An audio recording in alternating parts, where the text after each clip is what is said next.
ॐ तव कथामृतं तप्तजीवनं कविभिरीडितं कल्मषापहं श्रवणमङ्गलं श्रीमदाततं भुवि गृह्णन्ति ये भूरिदा जनाः। श्रीरामकृष्ण वचनामृत। दक्षिणेश्वर में कार्तिक पूर्णिमा।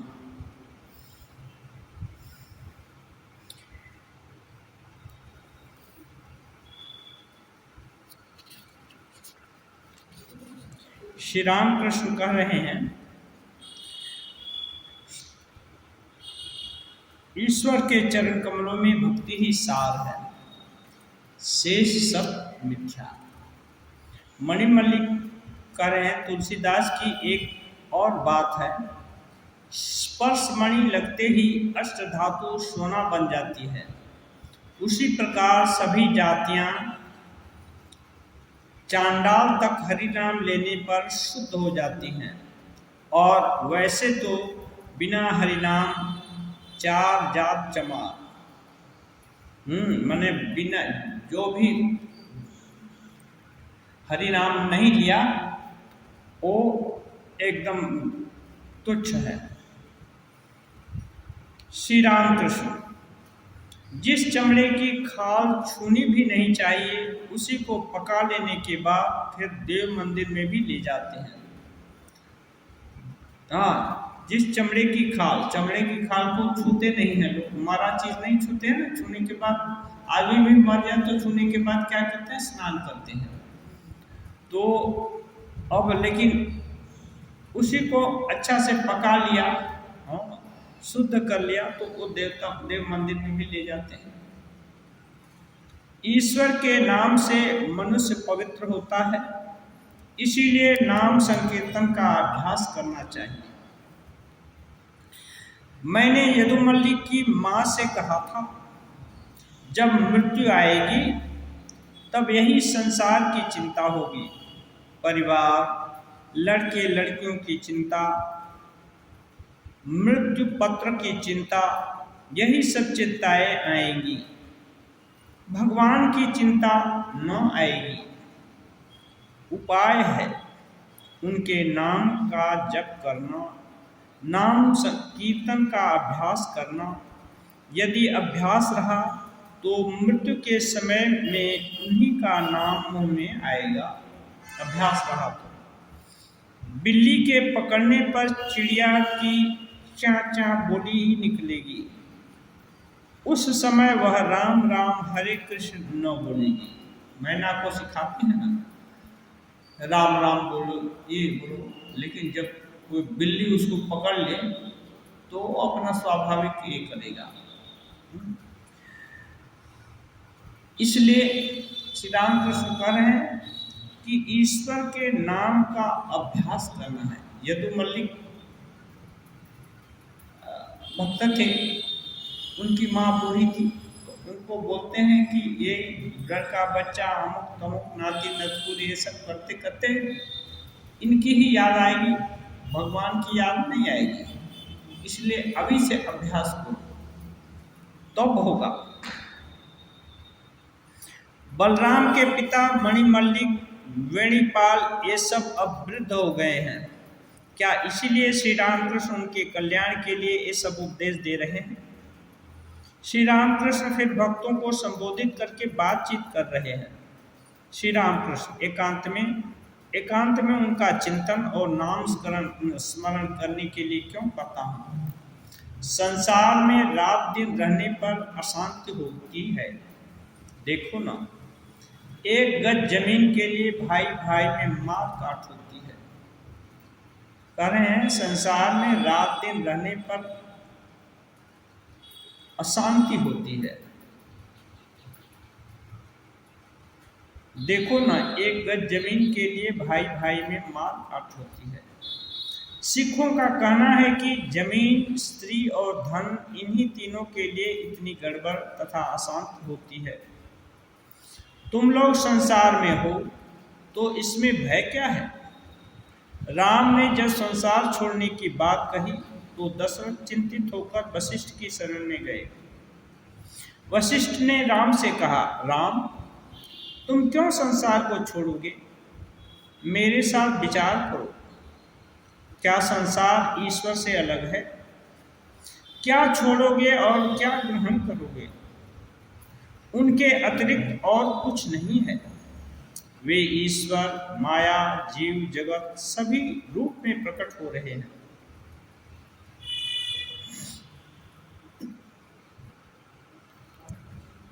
ठाकुर कहते हैं, सिखों का कहना है जमीन, स्त्री और धन, इन्हीं तीनों के लिए गड़बड़ी होती है। जमीन, जमीन, स्त्री और धन, ये काम और कांचन ठाकुर बोलते हैं। बस यही दो दो दो ही है, इसके लिए गड़बड़ी है। सिख इसी को तीन भाग कर दिए। जमीन, जमीन भी तो धन है, स्त्री और धन। मैंने इनके कारण ही जितनी संसार में गड़बड़ी है। तो श्री रामकृष्ण देव कहते हैं, तुम लोग संसार में हो तो इसमें भय क्या? रामकृष्ण देव उनको उपदेश देने के लिए ये कहते हैं, तुम लोग संसार में हो तो इसमें भय क्या है? राम ने संसार छोड़ने की बात कही। जब राम संसार छोड़ना चाहते थे तो इच्छा कही कि संसार छोड़ेंगे, तो दशरथ जी चिंतित हो गए। चिंतित होकर वशिष्ठ के शरण में आए। दशरथ जी का तो मोह था, बहुत तपस्या करके पाए थे।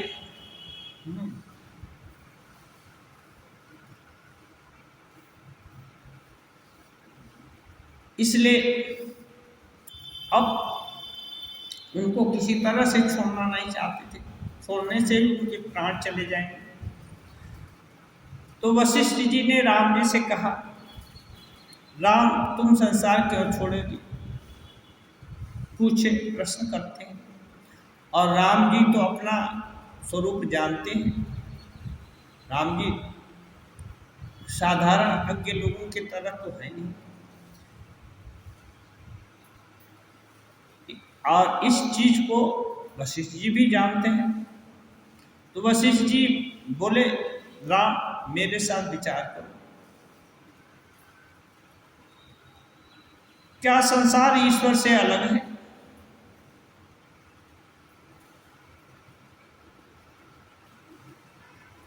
जैसे साधारण आदमी हम लोग, ईश्वर की कोई धारणा ही नहीं है। वो सुनी सुनी बात है। मंदिर में जाकर अधिकांश लोग डर के कारण सिर झुकाते हैं, और ज़्यादा और कुछ लोग लोभ के कारण कि कहीं से झुकाने से कुछ काम बन जाए, इसके कारण ईश्वर ही इस जीव जगत की सार वस्तु है, अपने से भी अपना है। यह जान करके उनको सिर कैसे झुकाते होंगे। ये मान करके, जान करके तो जानना तो बहुत दूर की बात है, जानना तो संभव नहीं है साधारण तरीके से। बहुत साधना के बाद या उनकी कृपा से ही जाना तो तुम्हें हो जाई, सोई जाना यही देहु जनाई। जिनको वो पहचान करा देते हैं अपनी, वही उनको जान पाते हैं। उपनिषद में है, यमे वैस वृणते तेन लब्ध, यम एव एस। कई तरह से व्याख्या करते हैं, उसमें एक व्याख्या है कि यह आत्मा जिसका वर्णन करती है उसी को यह प्राप्त होती है, माने आत्मज्ञान होता है, सबको नहीं। ऐसे ही ईश्वर जिसको चाहते हैं उसी को अवतार रूप में देखा देते हैं। रामकृष्ण देव वहाँ थे, उनको कुछ लोग ही अवतार रूप में या श्रेष्ठ साधक के रूप में जान पाए, बाकी अधिकांश लोग तो पागला बामन, पुजारी बामन यही सब जानते थे। तो भगवान को जानना बड़ा कठिन बात है, लेकिन जिसकी आंख खुल गई है, अब एक उच्च स्तर का साधक दूसरे उच्च स्तर के साधक से मिलेगा, तो अब छोटी स्तर की बात कैसे होगी। तो गुरु वशिष्ठ स्वयं ब्रह्मज्ञानी, ब्रह्मा के संतान हैं, और राम जी तो स्वयं नारायण अवतार दिए हैं। तो इनको बोलते हैं कि विचार करो, क्या छोड़ोगे? ईश्वर क्या संसार से अलग है? तो श्री राम जी कैसे बोलेंगे संसार क्या? संसार ईश्वर से अलग नहीं है। दिख रहा है एक संसार जैसा है, लेकिन है तो नहीं संसार, है तो ईश्वर ही केवल। क्योंकि ईश्वर को अलग कर दिया जाए तो संसार का कोई सत्ता ही नहीं है। सत्ता माने रहेगा ही नहीं, खत्म, उसका अस्तित्व भी नहीं रहेगा, नाम निशान कुछ भी रूप रह सकता, कोई भी अनुभव खत्म हो जाएगा। मेरे साथ विचार करो, क्या संसार ईश्वर से अलग है? क्या छोड़ोगे और क्या ग्रहण करोगे? यही दो चीज है, छोड़ना और ग्रहण करना। हम लोग जितना भी काम कर रहे हैं, सुबह से शाम, सुबह से सोने तक, जागने से सोने तक जितना भी काम कर रहे हैं, यहाँ तक कि स्वप्न में भी हो रहा है, छोड़ना और ग्रहण करना। ये जो सांस है ना, अपने से ग्रहण होती है और छूटती है, स्पॉन्टेनियस, लगातार ऐसा मैकेनिज्म है, लेना और देना चल रहा है। तो वशिष्ठ जी बोलते हैं क्या ग्रहण करोगे? जो जानता है कि ब्रह्म को छोड़कर कुछ नहीं है, तो क्या ग्रहण करेगा? ब्रह्म को ही ग्रहण करेगा। फिर छोड़ेगा क्या? ब्रह्म को छोड़कर और कुछ है ही नहीं, तो छोड़ेगा कहाँ छोड़ेगा? छोड़ेगा माने एक जगह से छोड़ दिया, दूसरी जगह उतना चीज हट गई ना, नहीं हटेगी। इसलिए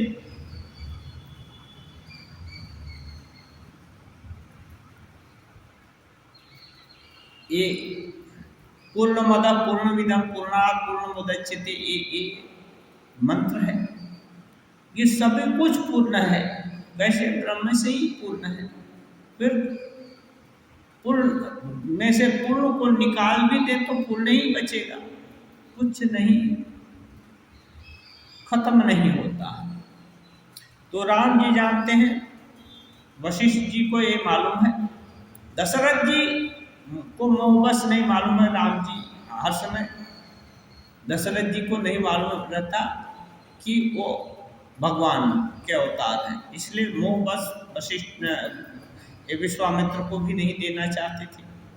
दशरथ को, दशरथ जी विश्वामित्र के पास भी नहीं देना चाहते थे। वो बोले कि राक्षस आपको परेशान करते हैं, हम जाएंगे, हमारी सेना जाएगी, आप ये छोटे छोटे बच्चे हैं, इनको छोड़ दीजिए, इन पर कृपा कीजिए। अधीर हो गए। फिर वशिष्ठ जी समझाए, नहीं राजन, ब्रह्म में मत पढ़ो। वशिष्ठ साधारण आदमी नहीं है, सॉरी विश्वामित्र साधारण आदमी नहीं है, ये बहुत ब्रह्मिष्ठ ऋषि हैं। इनके पास तुम राम लक्ष्मण को भेजोगे तो इनका ये राम का ही कल्याण होगा। हाँ, ये राम पर कृपा करने के लिए ही तुम्हारे को भेज रहे हैं, ये कर रहे हैं। जब वो दूसरे तरह से समझाए थे वशिष्ठ जी दशरथ जी को, तब दशरथ जी राम जी को देने के लिए राजी हुए, नहीं तो वहीं उनके प्राण छूट गए होते। वनवास जाना का तो छोड़िए, पहले ही दशरथ जी स्वर्गवास कर लिए होते, इतना अटैचमेंट था। लेकिन नहीं, एक ऋषि के पास जाएंगे, ऋषि के द्वारा उनका मंगल होगा, वशिष्ठ जी पर पूरा विश्वास है, तो वहां जाएंगे और थोड़े ही समय के लिए जाएंगे, उनका यज्ञ पूरा हो जाएगा, लौटा देंगे। तो क्या किया, राम जी तो ताड़का आदि को मारे, लेकिन जितने भयंकर साधना किए हैं, विश्वामित्र की जीवनी पूरी साधनाओं से भरती है, कितना उत्थान कितना पतन हुआ उनका, फिर चले। वो तो एक ही बहुत अहंकारी राजा थे, वहां से राजा के अहंकार से लेकर ब्रह्मज्ञ पुरुष के ब्रह्मिष्ठत्व तक पहुंचने में उनको कितने हजार साल साधना करनी पड़ी, कितनी कठिन चढ़ाई चढ़नी पड़ी, बहुत कोशिश करना पड़ा। हाँ, जितना बार उनको शक्ति प्राप्त हुई, उससे वशिष्ठ जी के ही पुत्रों का संहार किए, वशिष्ठ जी पर ही प्रहार किए, सब कुछ वशिष्ठ जी को खत्म कर देना चाहते थे, लेकिन वशिष्ठ जी का कुछ नहीं बिगाड़ पाए, इसलिए कि क्षमा ही उनका दंड है।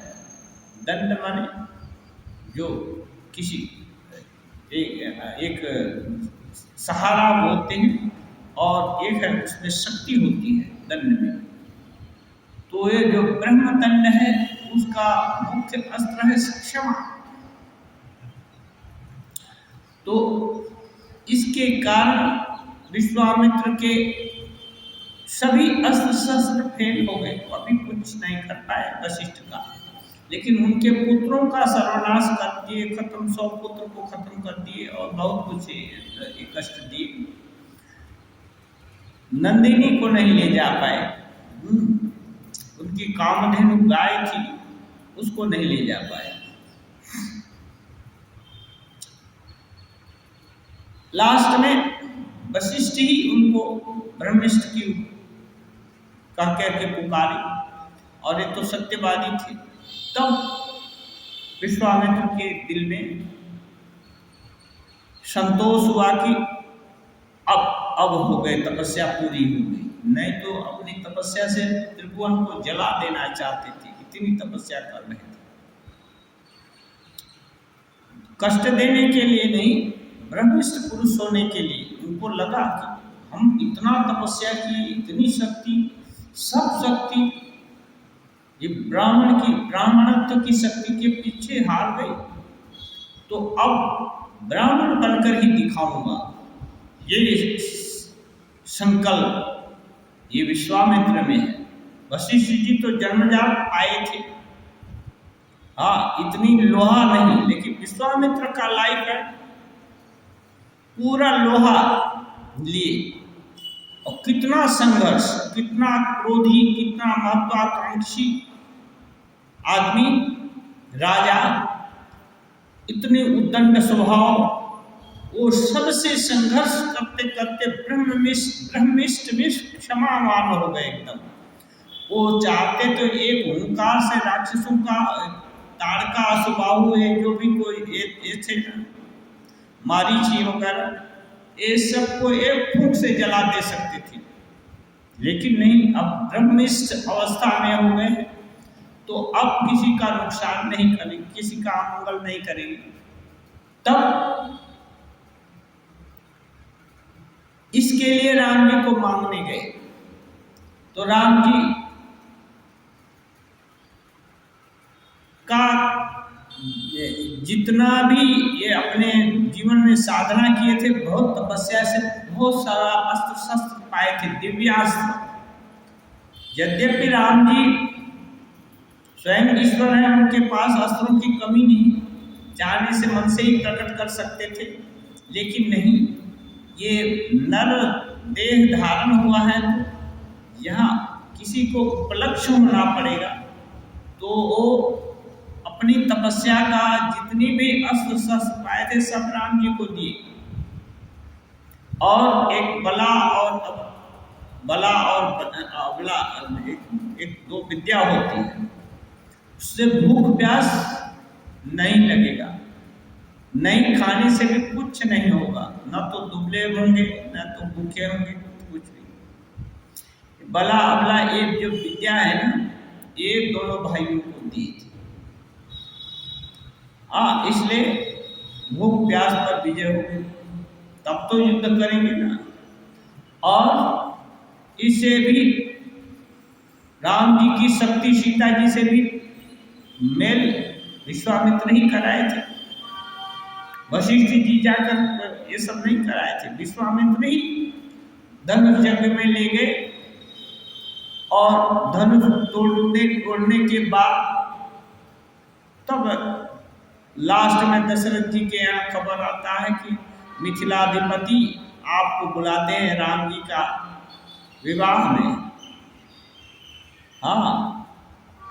वो राम जी अपने पौरुष से ये जानकी का ये किए हैं, जानकी की वरमाला जीते हैं। ये सब खबर पा करके फिर तो दशरथ जी गए, तो वो दशरथ जी उनके गुरु वशिष्ठ जी का कदर करते थे, इसलिए उनके बोलने से तब राम जी को जाने दिए थे विश्वामित्र के साथ, नहीं तो उसी समय प्राण त्याग दिए होते। तो कहते हैं ये वशिष्ठ जी हैं, वो बोलते हैं राम जी से, अच्छा भाई विचार करो तुम क्या छोड़ोगे क्या ग्रहण करोगे। उनके अतिरिक्त और कुछ नहीं, माने ब्रह्म के अतिरिक्त और कुछ ही नहीं है, संसार तो है नहीं, फिर संसार कहाँ छोड़ोगे, कैसे छोड़ोगे। वे ईश्वर माया जीव जगत सभी रूप में प्रकट हो रहे हैं। बोलने से ही राम जी समझ गए, चुप हो गए, क्यों, वो जानते थे, उनके अंदर बोध था। जैसे किसी का नाम सोया हुआ उसको बोला जाए तो तुरंत जगेगा, तो अपना नाम जान जाता, कोई पूछने नहीं जाता कि हमारा नाम ये है क्या कि दूसरा है। राम जी सब जानते हैं, लेकिन दूसरे संसारी लोगों को बताया जाए कितना भी ब्रह्म ही सब कुछ है, किसको समझ में आता है। कितनी बड़ी बड़ी व्याख्या बहुत सारे लोग देते हैं, यूट्यूब पर भी दे रहे हैं, ऐसे कथा काल में लाखों लोग इकट्ठा हो रहे हैं, लेकिन बोल रहे हैं कि भगवान सत्य हैं, उनको ही नहीं पता है, फिर भी शास्त्र में है बोलकर वो चीज बोले जा रहे हैं कि सत्य है। ये भी एक तरह की पढ़ाई है, एक तरह से का अभ्यास है। कहाँ से दिल में ये हो जाए, सत्यता का बोध हो जाए, वो एक बार बोध हो गया तो काम बन गया। कहते हैं ठाकुर 1000 साल का अंधकार कोठरी, यदि उसमें एक बार एक माचिस घिस दिया जाए, माचिस जला दिया जाए, तो धीरे धीरे प्रकाश, अंधकार जाएगा क्या, अंधकार उसी क्षण चला जाएगा। इसीलिए ईश्वर ईश्वर करते रहने से एक बार यदि दिल के अंदर उसकी दमक हो गई तो सत्य से परिचय हो जाएगा। फिर संसार ये संसार रूप में नहीं है, ईश्वर ही है, ऐसा सब मालूम हो जाएगा, तो वही जीव ब्रह्मज्ञ हो जाएगा, भगवान का ज्ञाता हो जाएगा। बलराम के पिता कहते हैं बड़ा कठिन है श्री राम कृष्ण, साधना के समय यह संसार धोखे की टट्टी है, फिर ज्ञान प्राप्त करने के बाद, उनके दर्शन के बाद, वही संसार आनंद की कुटिया है। दो चीज है। अभी देखिए, साधना जब करते हैं तो जितने भी संसार का आकर्षण है वो सब पालन खींचता रहता है, ईश्वर की तरफ जाने नहीं।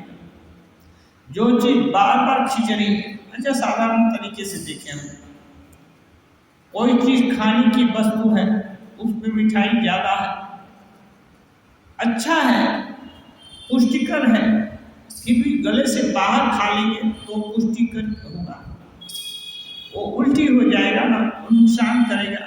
या ज्यादा मिठाई खाएंगे तो शुगर हो जाएगा और कुछ कुछ हो जाएगा, नुकसान करेगा कि नहीं। तो जिसको इस विज्ञान की जानकारी है कि ज्यादा मिठाई खाने से शुगर हो जाएगा, अमुक बीमारी, उसके कारण और भी अमुक बीमारी होगी, तमुक बीमारी होगी, ये सब जानता है, वो स्वयं भी कम खाने का चेष्टा करेगा, संतुलित आहार खाने का चेष्टा करेगा, और उसका जो भी सगा संबंधी बेटा बेटी या जो कोई भी है उसको भी वही शिक्षा देगा। अब उसकी शिक्षा मानकर कोई यदि वैसा आचरण किया तो उसको शुगर नहीं होगा, बच जाएगा। ऐसे ही संसार सत्य दिखता है, बहुत आकर्षक है। संसार का आकर्षण भयंकर है। और सबसे बड़ा संसार क्या है? अपना देह। अपना देह से ज्यादा और कुछ प्यारा नहीं होता। ये देह को ही गेह भी बोलते हैं, माने घर। यही अपना असली घर है। माने इस संसार का ये जो जीव आत्मा का है ना, ये देह, मनुष्य देह ही अपना गेह है। तो ये देह और गेह माने देही का जो ये है ना, ये देह और ये जो शरीर, देह है और शरीर को रखने वाला जो घर है वो भी। अभी घर ना रहे तो कहाँ रहेगा? देह डगमगाने लगेगा। इसलिए ये सब बहुत प्रिय है, इनको छोड़ते नहीं बनता, या इनकी सत्ता नहीं है। कोई बोलेगा अपना देह कोई छोड़ने के लिए तैयार होगा या अपना घर कोई छोड़ने के लिए तैयार होगा? नहीं हो सकता है। इसलिए साधना के समय उदाहरण कैसे लेते हैं? जो त्यागी आगे हुए हैं, जितने धर्मात्मा महात्मा हुए हैं, बड़े बड़े राजा छोड़ दिए। राजा भर्तृहरि पूरा राज्य से शासन छोड़कर ये हो गए, सन्यासी बन गए। गौतम बुद्ध सन्यासी बन गए। राम जी सन्यासी नहीं हुए, फिर भी उनका राज्याभिषेक हो रहा था। आज राज्याभिषेक अनाउंस हो गया था, सुबह होते ही राज्याभिषेक हो जाएगा। युवराज पद्मासीन बने, राज्य के ही दाहिना बाएं हाथ हो गए। अब राजा बनने में कोई ये देरी नहीं। फिर दूसरे दिन ही वनवास दे दिया गया, और 1 साल के दिन 14 साल के लिए वनवास क्या है? और वो भी तापस वेश विशेष उदासी, 14 वर्ष राम वनवासी। तपस्वी के वेश में विशेष रूप से उदास होकर, किसी गांव में भी नहीं रह सकते, शहर में भी नहीं रह सकते, उदासी रहता है। और पदत्राण भी नहीं पहनेंगे, विशेष उदासी ना। तो ये संन्यास क्या है? ये छोड़ना ही तो ये है। तो ये जो दुख की कोई जब राम जी के लिए देखने में आपातता ये दुख है, उसको थोप दिया गया। राम जी का मुंह लाल नहीं हुआ, राम जी सहर्ष उससे स्वीकार किए, और इसके कारण उनकी मर्यादा में कमी नहीं हुई। त्यागने से कोई चीज दूर नहीं चली जाती, वरन श्रेष्ठता और विराजती है। राम जी स्वीकार कर लिए त्याग का जीवन, तो मर्यादा पुरुषोत्तम श्री राम हो गए। इतने यश हुआ, रावण जैसे घोर उस समय अत्याचारी दुराचारी और उसके खानदान आदि सबको नष्ट किए। कितनी मर्यादाओं का पालन किए, रास्ता में भी किए, जाते समय वनवास के दौरान किए, फिर रिटर्न होकर के अयोध्या के राजा बने, तब भी मर्यादा का पालन किए। मर्यादा पुरुषोत्तम श्री राम। और यदि वो तुरंत विद्रोह कर देते तब एक लोभी युवराज हो जाते कि नहीं, पिताजी तो बोले थे कि तुम हमको बांध करके राजा बन जाओ। यदि ऐसा कर लेते तो लोभी राजा हो जाते। जैसा कि आजकल और इतिहास बोलता है, बहुत लोग कर लिए हैं, इसको हटाकर उसको खींचकर उसको बंदी बनाकर इसको दगाबाजी करके लोग हथियार लिए हैं सब। ये राम जी नहीं किए, इसलिए मर्यादा पुरुषोत्तम श्री राम बोले जाते हैं। त्याग की महिमा है।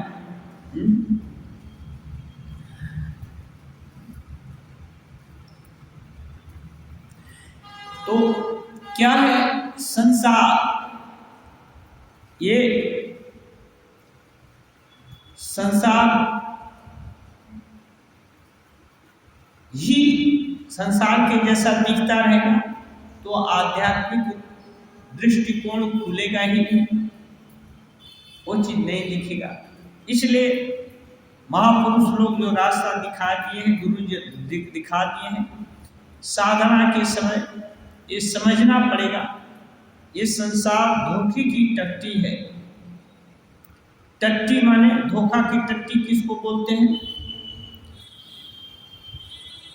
गड्ढा खोदा हुआ है 50 फुट गड्ढा, और ऊपर से कुछ छोटी छोटी लकड़ियां पतली पतली बिछा दी गई हैं और उसके ऊपर घास फूस डाल दिया गया है। नहीं जानते कि ये जमीन है ना, ये है, तो जैसे ही पैर जाएगा हाथी का या किसी जानवर का या किसी आदमी का भी चला जाए तो सीधा गड्ढा में हाजिर हो जाएगा, वो भी 50 फुट, जिससे उठ नहीं सकते, गिर गए। तो ये धोखे की टट्टी इसलिए है कि संसार को यदि साफ समझ लिया तो गड्ढे में गिर गए और नहीं निकल सकते। लेकिन संसार है, धोखे की टट्टी है, यदि दिख गई किसी को,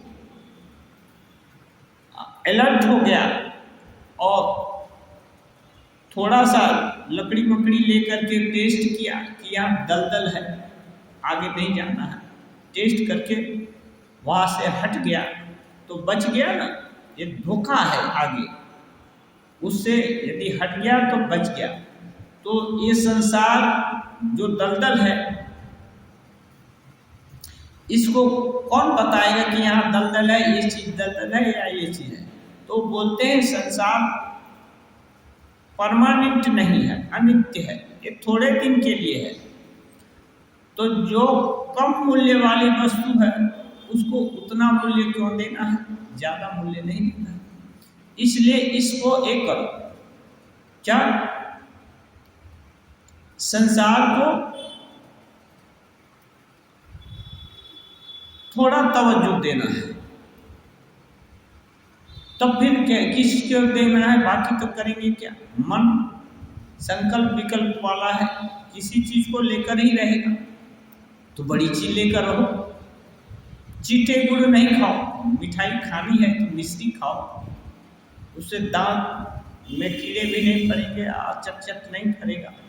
मिश्री से गुड़ का काम पूरा हो जाएगा, और गुड़ में जो ये है विकार है वो मिश्री में नहीं है। ऐसे ही यदि कुछ खाना है तो जो पौष्टिक आहार है, जो निरापद वस्तु है, साग खाना है, इंचे साग खाओ, उससे ये विकार नहीं होगा, उसका तीतापन बलरहल दोष को दूर करेगा। ऐसे ही संसार में रहना है तो संसार को असार समझकर क्यों रहो संसार में, इसलिए रहो कि संसार में रहकर ही असंसारी को पाया जा सकता है। असंसारी क्या है? अपना स्वरूप ही असंसारी है। संसार से बाहर जाकर के ईश्वर को नहीं पाया जा सकता, क्योंकि जंगल में आ गए, मठ में आ गए, आश्रम में आ गए, वहां भी संसार है, संसार गया नहीं। ये तो आनुष्ठानिक रूप से संसार त्याग करते हैं, या एक घर छोड़ दिया और जाकर कुटिया बांध करके वहां रहे या वहां चले गए, लेकिन संसार तो है। संसार में सम्यक सरती, तो आश्रम हो या कुटिया हो या जो कुछ भी हो, वो सब तो नष्ट होता है, सब तो जा ही रहा है ना। तो संसार नहीं है तो क्या है? तब इसको क्या समझना है? इसको समझना है कि ये 2 दिन के लिए है, ये मूल्यवान नहीं है। हम आश्रम में आए हैं, आश्रम ही सार नहीं है तो क्या है? आश्रम से जो आत्म तत्व की शिक्षा मिलती है, या आश्रम में रहने वाले लोग हैं जो आत्म तत्व को जानना चाहते हैं, पहचानना चाहते हैं, वो ऐसी जो एक्सरसाइज कर रहे हैं, ऐसा व्यायाम कर रहे हैं दिल दिमाग का, वो एक्सरसाइज हम कैसे करें, हम भी शुरू कर देंगे। तो ये जो प्रैक्टिस शुरू हो गया कि नहीं, संसार में रहकर असंसारी को जानने का प्रयास, ये यदि शुरू हो गया तो संसार का महत्व हो गया, संसार खराब नहीं रहा। अब कहते हैं फिर ज्ञान प्राप्त हो गया, प्रैक्टिस करते करते एक दिन सत्य में दब करके जल गया, नहीं हाँ ये तो बेकार है, ये तो इसका असली स्वरूप मालूम हो गया, और अपना स्वरूप असंसारित्व का भी मालूम हो गया, तो इसको बोलते हैं ज्ञान प्राप्त। तो ठाकुर बोलते हैं ज्ञान प्राप्त करने के बाद, उनके दर्शन के बाद, माने उनके यानी ईश्वर के दर्शन के बाद, या खुद का आत्मज्ञान हुआ, एक ही चीज है, ऐसे बोलना या वैसे बोलना, वही संसार आनंद की कुटिया है। यदि किसी को ज्ञान प्राप्त हो गया तो ब्रह्मानंद लब्ध पुरुष के लिए सर्वत्र आनंद ही आनंद है। क्यों? जहाँ दृष्टि पड़ती है, लोग देख रहे हैं, सुख है, दुख है, अमुक है, तमुक है, वो तो सब जगह आनंद से ओतप्रोत देख रहा है, क्योंकि ईश्वर को छोड़कर और कुछ नहीं है। ईशावास्यम इदं सर्वम्, तो ईश्वर जो निरानंदमय है नहीं, उनका स्वरूप ही आनंदमय है। आनंद किस लिए है? जो चीज अभी है, जो दूसरे क्षण नहीं रहेगी, वो सुख कैसे देगी? वो सुखद हो ही नहीं सकती है। जो चीज सदा रहे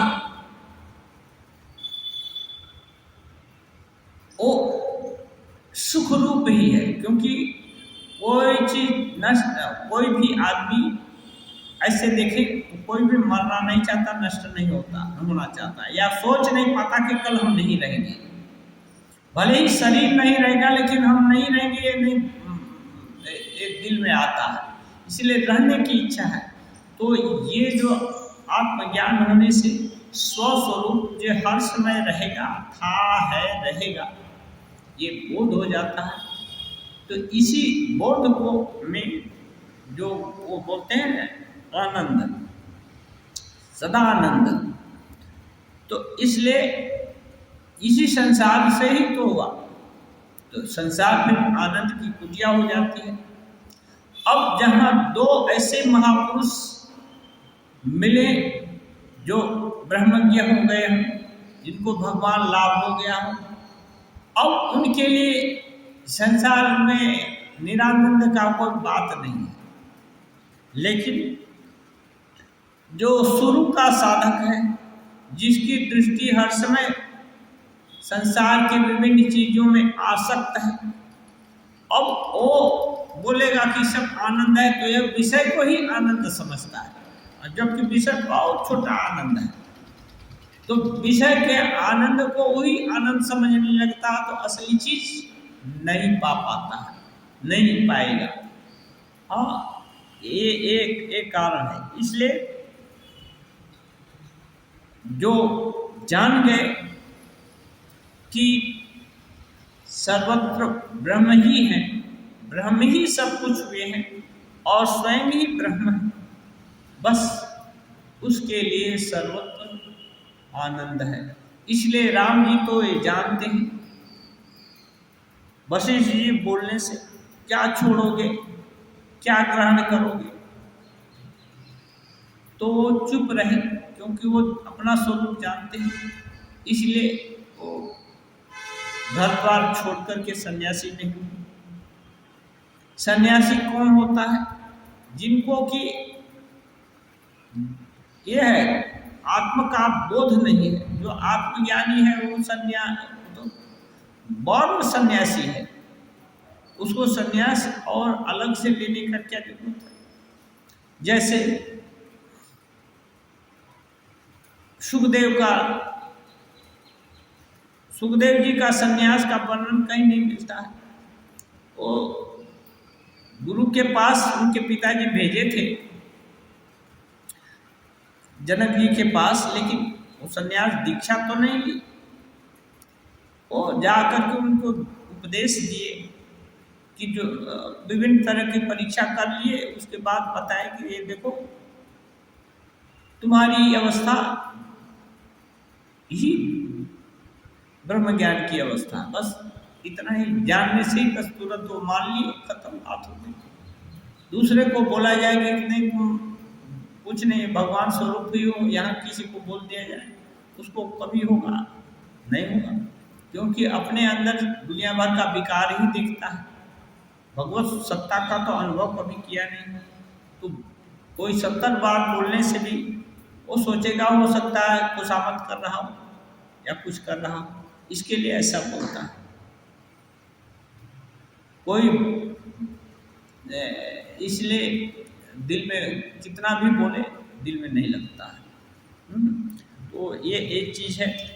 इसलिए दो स्टैंड पॉइंट, आत्मज्ञानी के स्टैंड पॉइंट से संसार आनंद की कुटिया है, और संसारी के स्टैंड पॉइंट से ये तो दुख का ही है, पूरा संसार है। इसलिए योग सूत्र में कहते हैं परिणाम ताप संस्कार दुख है गुण वृत्ति विरोधाच दुख में सर्व विवेकिना। परिणामी है सब कुछ, ताप है कितने तरह का, बहुत दैविक भौतिक ताप है, परिणाम ताप संस्कार, अच्छा संस्कार बुरा संस्कार, कितने तरह का संस्कार, परिणाम ताप संस्कार दुख है, कितने तरह के दुख है। गुण वृत्ति, गुण कितने का, सगुण अवगुण कितना है ना, दुर्गुण कितना ये है। गुण वृत्ति, वृत्ति माने बोलते हैं एक चीज देखे ये अच्छी लग रही है, दूसरी चीज देख रहे हैं खराब लग रही है, ये सब वृत्ति है। तो ये देखने की जो ऑब्जेक्ट दिख रहे हैं या वो जो दिमाग ये कर रहा है, अपने लोगों को देखने से वृत्ति होती है, दूसरे को किसी को देखकर विरक्ति हो जाती है, जिसने कभी कष्ट दिया है उसको देखकर विरक्ति वाली वृत्ति हो जाती है। तो ये सब है, ये सब देख करके विवेचना करके विद्वान लोग ठीक किया है कि ये संसार दुख में वो सर्वम विवेकिना है। इसलिए विवेकी लोग ठीक करता है कि सभी कुछ दुखमय ही है। हाँ, लेकिन इससे दुख से बाहर जाने के लिए ये जगह है। जो यम नियम आसन प्राणायाम प्रत्याहार धारणा ध्यान समाधि इस अष्टांग योग का ये करेगा, भक्ति मार्ग का अवलंबन करेगा, प्रणवानाम पवित्राणाम जपस्वाद मोक्ष साधन मोक्ष शास्त्र का अध्ययन करेगा, ईश्वर परिधान ईश्वर के शरणागत होगा, आदि सब जो मार्ग है ऋषि गण प्रदत्त इनका अवलंबन करके आगे बढ़ेगा धैर्य सहकार से, वो एक दिन स्वस्वरूप की उपलब्धि करेगा और तब ये संसार मजे की कुटिया हो जाएगी। ओम निरंजनम नित्यम अनंत रूपम भक्तानुकम पादत विग्रहम वै ईशावतारं परमेशमीड्यं तं राम कृष्णं शिरसा नमामि।